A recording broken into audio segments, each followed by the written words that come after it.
हाँ स्टूडेंट, आज हम करेंगे ये कुछ अब इम्पोर्टेंट क्वेश्चन जो यानी कि बोर्ड के लिए 2 मार्क्स का क्वेश्चन है। देखो उसमें पूछा क्या है। तो वो आपको find the ratio of the point minus C upon के डिवाइड द जॉइंट ए की वैल्यू इतनी और बी की वैल्यू, हमें के की वैल्यू निकालनी है। देखो लाइन सेगमेंट बना देते हैं सबसे पहले।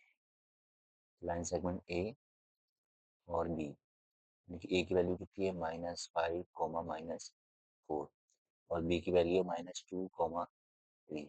ठीक है, और ये कहीं पी पॉइंट है, इसकी वैल्यू कितनी है -3 कॉमा 3। अब हमें क्या निकालना है, हमें इस के की वैल्यू निकालनी है, इस वैल्यू निकालनी है के की वैल्यू।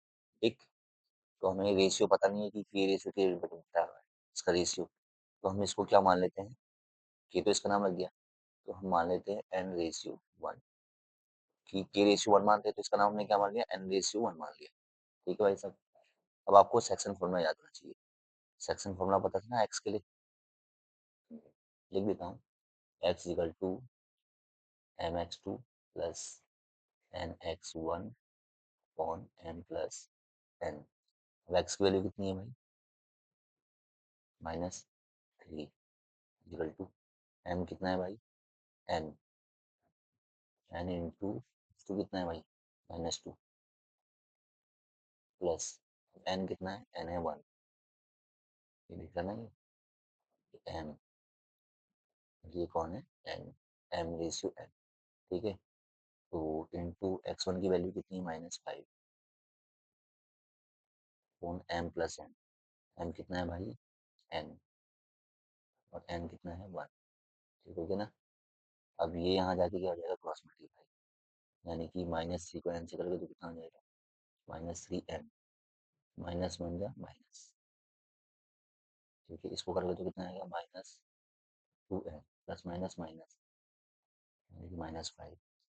ठीक है, इसको मैं इधर भेज देता हूँ, इसको मैं इधर भेज देता हूँ। -3n plus 2n equals to -5, तो -3 यहाँ जाके क्या हो जाएगा, +3। तो मेन यानी कि क्या था आपको सेक्शन फॉर्मूला, ये चीज़ का याद रखना था। -3n और -2n कितना बचेगा भाई साहब, ये माइनस यहाँ आगे प्लस हो गया था, तो ये कितना बचेगा, -n बचेगा। और इसी माइनस प्लस माइनस यानी कि यहाँ भी कितना बचेगा, 2 बचेगा, वो भी माइनस। माइनस माइनस कट गए तो n की वैल्यू कितनी आ गई भाई, 2 आ गई। n की वैल्यू 2 आ गई, तो अभी हमने तो हमने रेशियो कितना, n रेशियो यानी कि n/1, तो यानी कि हम क्या कर सकते हैं, 2/1, यानी कि रेशियो कितना आ गया भाई, 2:1। कितना रेशियो आ गया भाई, 2:1 आ गया। ठीक, तो ये तो आ गया 2:1 में डिवाइडेड। अब आते हैं यानी कि अब हम इसमें काम करते हैं के की वैल्यू।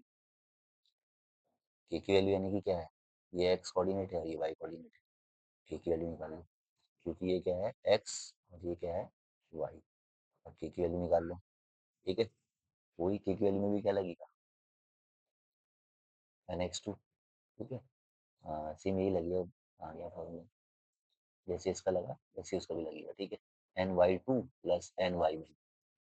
अब यहाँ x2 की जगह क्या लगेगा, y, क्योंकि y है, तो 2 इंटू 3 और प्लस 1 इंटू -4 अपॉन 2 + 1। अब तो हमारे पास रेशियो आ गया ना, m रेशियो n, ये m आपका यानी कि n और n आपका यानी कि 1। रेशियो तो निकल चुका है, 2 3 जा 6 प्लस माइनस माइनस 1 4 जा 4 और 2 + 1 कितना हो गया, 3। तो भाई साहब यानी कि k की वैल्यू कितनी आ गई है, 2/3, यानी कि k की वैल्यू कितनी आ गई, 2/3। ऐसे निकलते हैं, यानी कि आपको सबसे पहले इंपॉर्टेंट क्या है, सेक्शन फॉर्मूला आना चाहिए। हमने सेक्शन फॉर्मूला, क्योंकि हमें देखो x की वैल्यू पता है, तो हमने x का सेक्शन फॉर्मूला लगाया। सेक्शन फॉर्मूला निकालने के बाद हमें n की वैल्यू पता लगी। और एक चीज जानो, जब आपको ये दो रेशियो पता नहीं होते तो हम इसकी जगह हम k रेशियो बना सकते हैं। यहाँ भी k नाम जुड़ा था, इसलिए हमने क्या नाम रखा इसका, n रेशियो, यानी कि m हो गया n, n हो गया 1। तो उसके बाद